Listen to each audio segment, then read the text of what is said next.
Vamos a iniciar la defensa de la tesis de maestría que presenta Evelia Margarita Magaña Peralta y que es dirigida por la doctora Paola Peniche Moreno. Están como lectores integrantes del comité de tesis y miembros del jurado la doctora América Molina del Villar y la doctora Fénix Martínez Porra. También funge la doctora Paula Peniche como integrante del jurado y quien habla en suscrito. Si están de acuerdo mis colegas de jurado, procedemos entonces a darle la palabra para la defensa a la alumna de maestría, Evelia Margarita Magaña Peralta, y posteriormente daremos lugar a las observaciones y cuestionamientos. Adelante, Evelia, por favor. Gracias. Sí, gracias.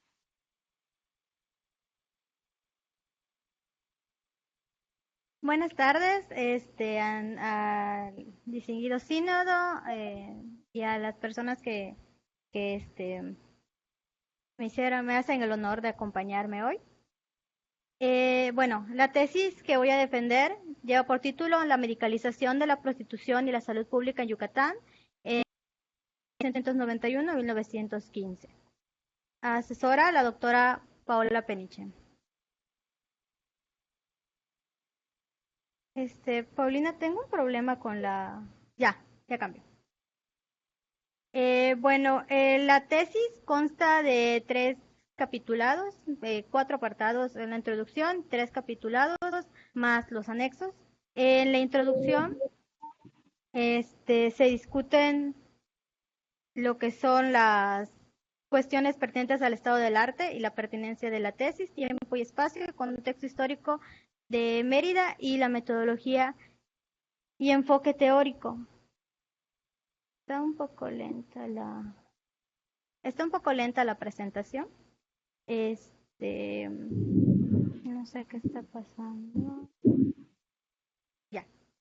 Bueno, la tesis parte de consultar información primaria y con la finalidad de analizar cómo se vincularon medicina y salud pública en Yucatán a partir del caso específico del control de la prostitución.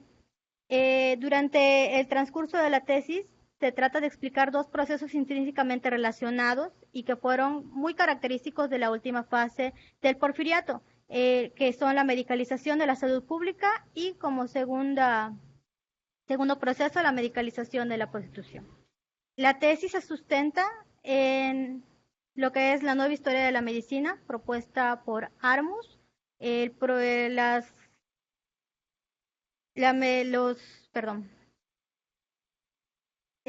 la teoría de medicalización propuesta por Menéndez y Foucault y la definición de salud pública propuesta por Elizabeth Fee. La pertinencia de estas 3 teorías como base para la tesis deriva en que las 3 proponen un proceso de salud pública como una interrelación de varios factores, el factor gubernamental, los médicos, y la sociedad en general. Entonces, las 3 teorías se complementan muy bien y sirvieron de base para los efectos de la tesis presentada. La hipótesis que sustenta esta tesis es que el control prostibulario recibió una atención especial mediante la inspección médica basada en el discurso de los saberes higienistas. Durante el porfiriato, el auge económico e industrial en Yucatán derivó en un intenso control prostibulario y un aumento de la actividad prostibularia, lo cual derivó en una necesidad de regular a las prostitutas como medidas precautorias sobre la aparición y diseminación de enfermedades venéreas. El capítulo 1, que lleva por título Prostitución y prostitutas. La pertinencia de este capítulo es mostrar a la prostitución como un oficio dinámico y presenta una radiografía completa de lo que era el oficio, las casas, las matronas, las prostitutas y cómo éstas interactuaban con el reglamento. Sobre las casas, lo que se obtuvo de la investigación es que este era un negocio de mujeres administrado por mujeres. La importancia de las patronas dentro del armazón de control prostibulario fueron muy importantes, ya que las matronas se encargaron muchas veces de ser ellas quienes llevaran a las prostitutas a los reconocimientos, de hacer cumplir los reglamentos y inclusive en algunos casos de denunciar a aquellas que se habían escapado de sus casas. Dentro de las casas encontramos una división importante entre las casas en donde vivían muchas prostitutas y estaban a cargo de una patrona o matrona. Y también tenemos los casos específicos de aquellas mujeres que lograban el permiso para vivir aisladas, lo cual nos habla de un control bastante férreo que permitía a la Junta otorgar estos permisos para que las mujeres vivieran aisladas y aún así poderlas controlar sin la necesidad de la intervención de la figura de la matrona.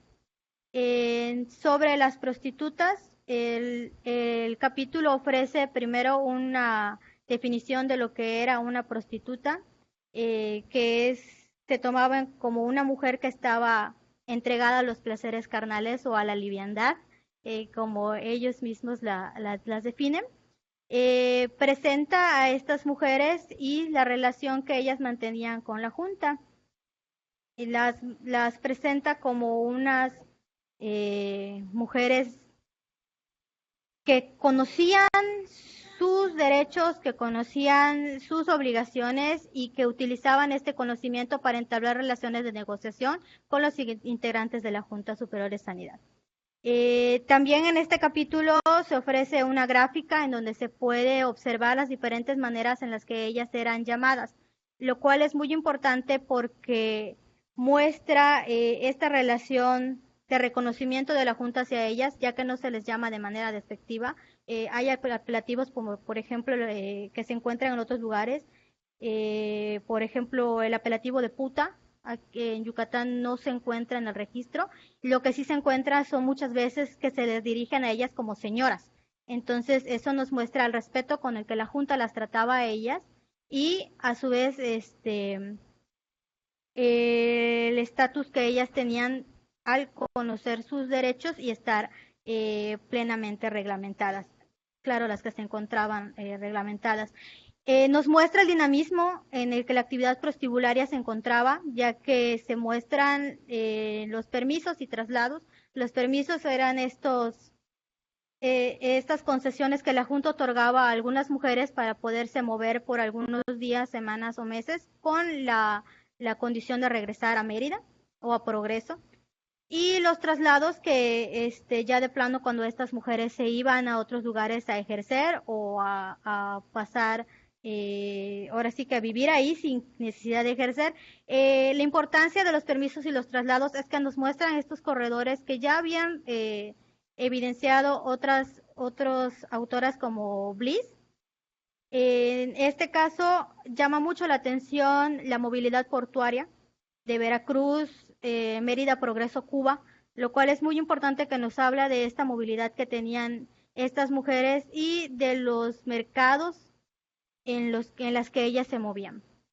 Ahora, este capítulo también nos muestra a las mujeres que se encontraban al margen del control, las clandestinas principalmente, que fueron estas mujeres que encontraron la manera de resistir a la reglamentación impuesta sobre ellas y hallaron en el clandestinaje esta manera de mantener su autonomía económica, social y moral por sobre la Junta Superior de Sanidad. Asimismo, se presenta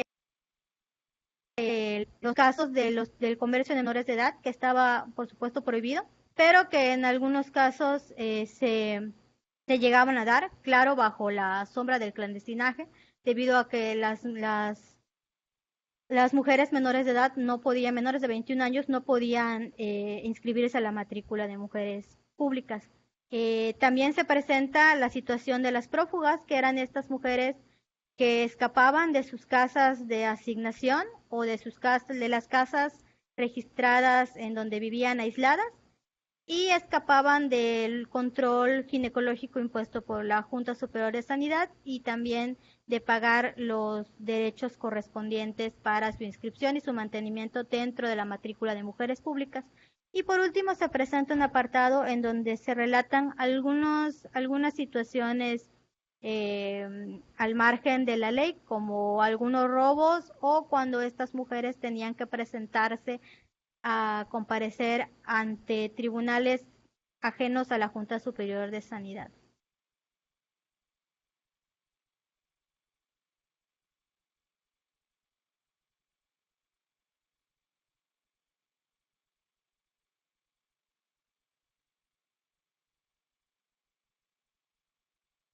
Este,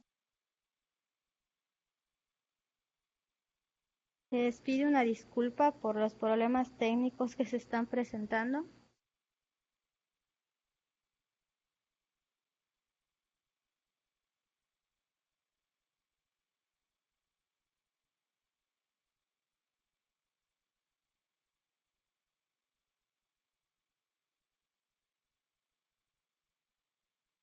Bueno, la siguiente lámina les presento una imagen de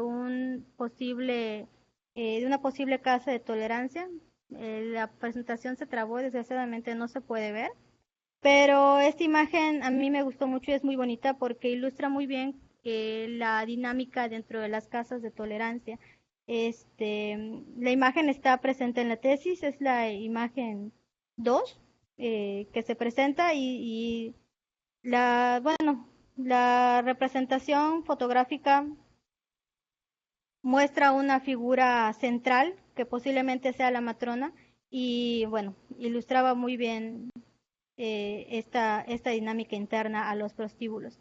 Eh, También se mostraba un mapa en donde se puede ver la ubicación de las casas de asignación y algunas casas clandestinas. La importancia de graficar el, la ubicación de las casas de tolerancia es que se puede ver una concentración hacia el rumbo de Santiago. Entonces, a pesar de que la reglamentación decía que no podían estar las casas muy cerca del centro, ni de iglesias o escuelas, se puede ver que esto en Mérida no se cumplía del todo.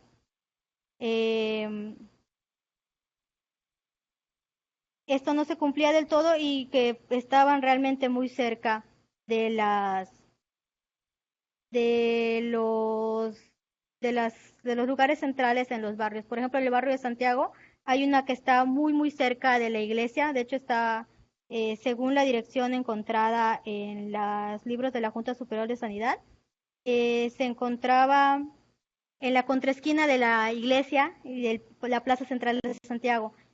Este,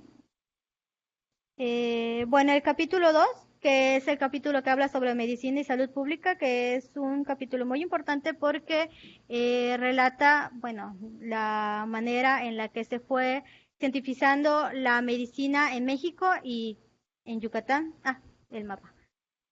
Ese es el mapita que les quería mostrar. Y ahí se puede apreciar muy bien esta concentración que les mencionaba alrededor del barrio de Santiago y que las casas se encontraban muy cerca del centro, como se puede apreciar en la dispersión de los puntos.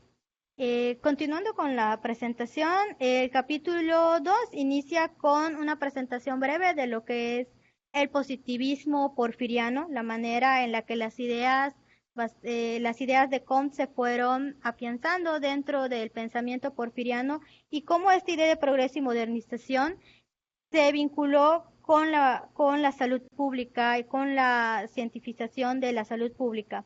Esta modernización de la medicina mexicana que estuvo impulsada por personas como el doctor Belina y el doctor Eduardo Lisiaga, que le dieron mucha importancia a la importación de conocimientos, sobre todo de Francia y de Cuba, y cómo esta importación de conocimiento se ve reflejada en la práctica de la medicina yucateca, tanto en la conformación de la Junta como en la manera en la que los médicos yucatecos implementaron estrategias para el control de enfermedades y entre ellas el control de la prostitución.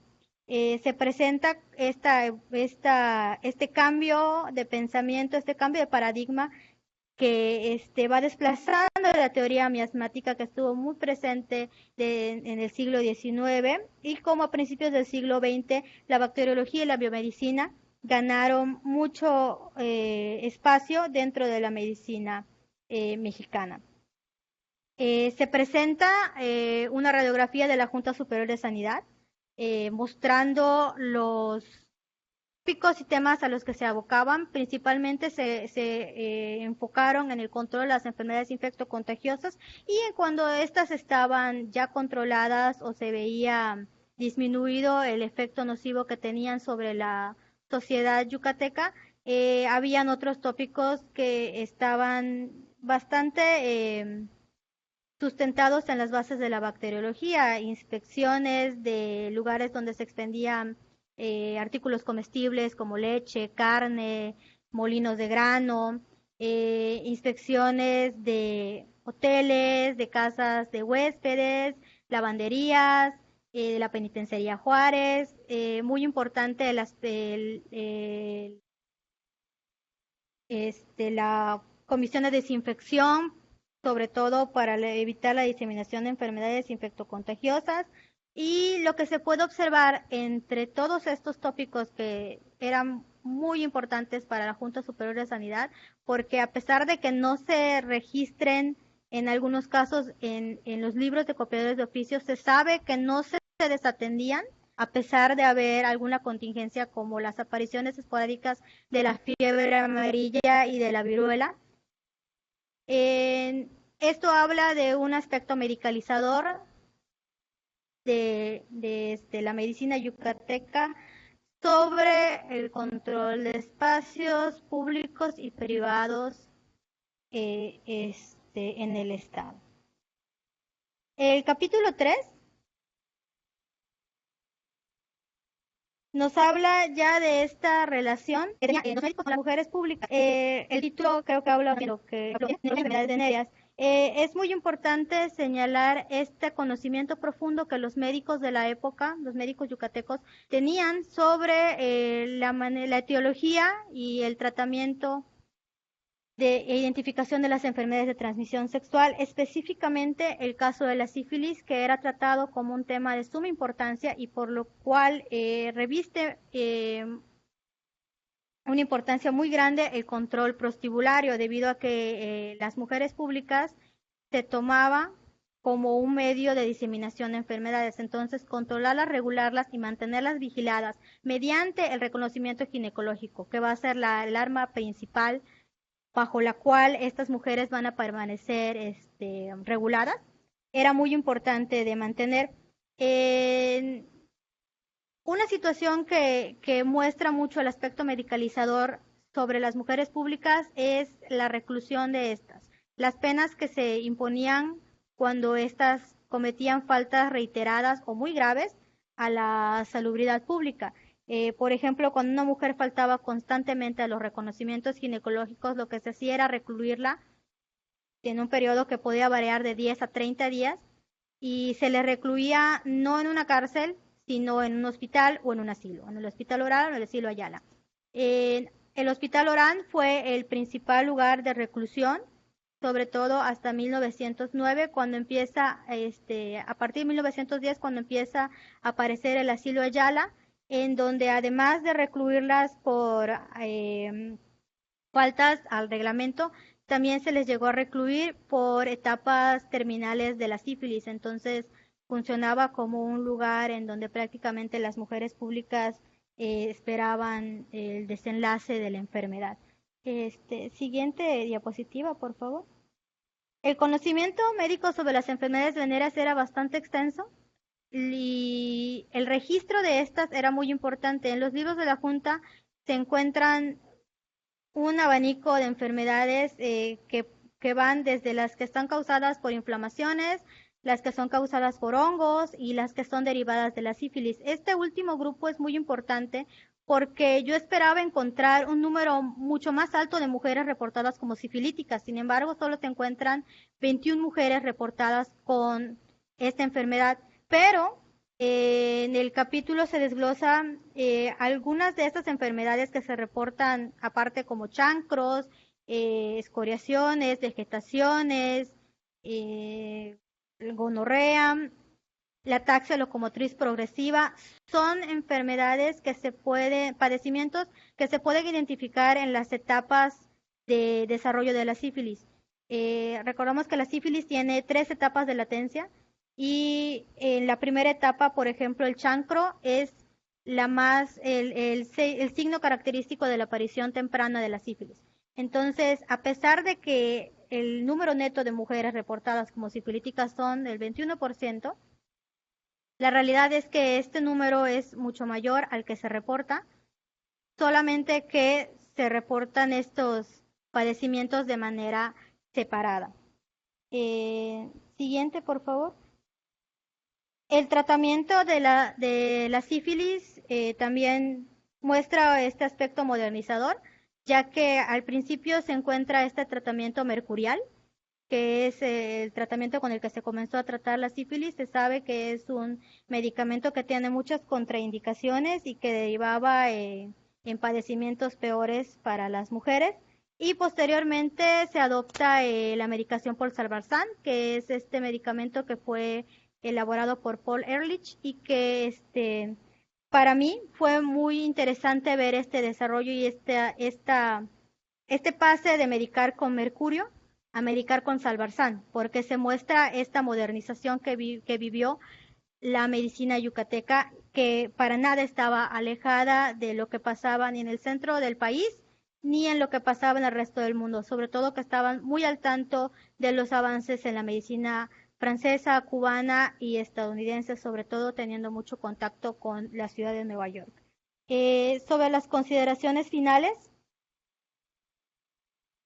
lo que se muestra es este aspecto medicalizador que tuvo la Junta Superior de Sanidad sobre las mujeres públicas. Este aspecto medicalizador implica esta actividad de controlar y apropiarse de los cuerpos, espacios y conductas de las mujeres públicas. También se puede observar el espectro de la salud como un problema colectivo, en donde estaban involucrados los sectores gubernamentales, médicos y la sociedad en general, ya que en muchas de las fichas, en algunas de las fichas, perdón, podemos encontrar cómo es los vecinos, por ejemplo, quienes reportan las casas clandestinas o las mismas mujeres que reportan el clandestinaje. Dentro de esto, el control prostibulario muestra una higienización del estigma moral que pesaba sobre la prostituta, porque a pesar de estar revestido de un discurso médico y científico, se puede notar, inclusive en las tesis de la época, cómo este aspecto medicalizador tiene por detrás este estigma moral que pesaba sobre la prostituta como sucia, como diseminadora de enfermedades. Hay que recalcar, y es muy importante de señalar, que una cosa es que las mujeres hayan estado reguladas y otra cosa muy diferente es que hayan estado en una situación de sumisión o de opresión. Estas mujeres conocían muy bien sus derechos, conocían muy bien sus obligaciones y sus reglamentos y lo utilizaban para negociar con los miembros de la Junta Superior de Sanidad. Asimismo, implementaron mecanismos de resistencia. Es muy interesante ver cómo, por ejemplo, prefieren ser recluidas en el Hospital Orán que pagar las multas, lo cual pone de manifiesto esta resistencia al control fiscal que se imponía sobre ellas, o esta preferencia de pagar la multa a ser reconocida ginecológicamente, lo cual también nos muestra esta necesidad, esta intención de mantener la autonomía sobre sus cuerpos y sobre su sexualidad. Se muestra a lo largo de esta tesis este extenso conocimiento sobre enfermedades venéreas que se aplicó de una manera constante con las mujeres públicas, desde el hecho de ponerles un lugar específico para ser reconocidas, de ponerles médicos específicos para reconocerlas. De hecho, se puede notar cómo hay ciertos médicos como el doctor Francisco Colomé que se van especializando en ginecología. Y por último, lo que se puede notar a lo largo de esta tesis es que el control prostibulario es el resultado de una medida reaccionaria ante el creciente número de mujeres públicas y como una manera de contrarrestar un poco esta autonomía económica, social y sexual que las mujeres públicas tenían sobre sus cuerpos, sobre su manera de obtener dinero, y cómo los médicos, apoyados de un discurso higienista, de un discurso biologicista, intentaron imponer una reglamentación que las contuviera, para evitar la diseminación de enfermedades venéreas. Por mi parte es todo y espero sus comentarios.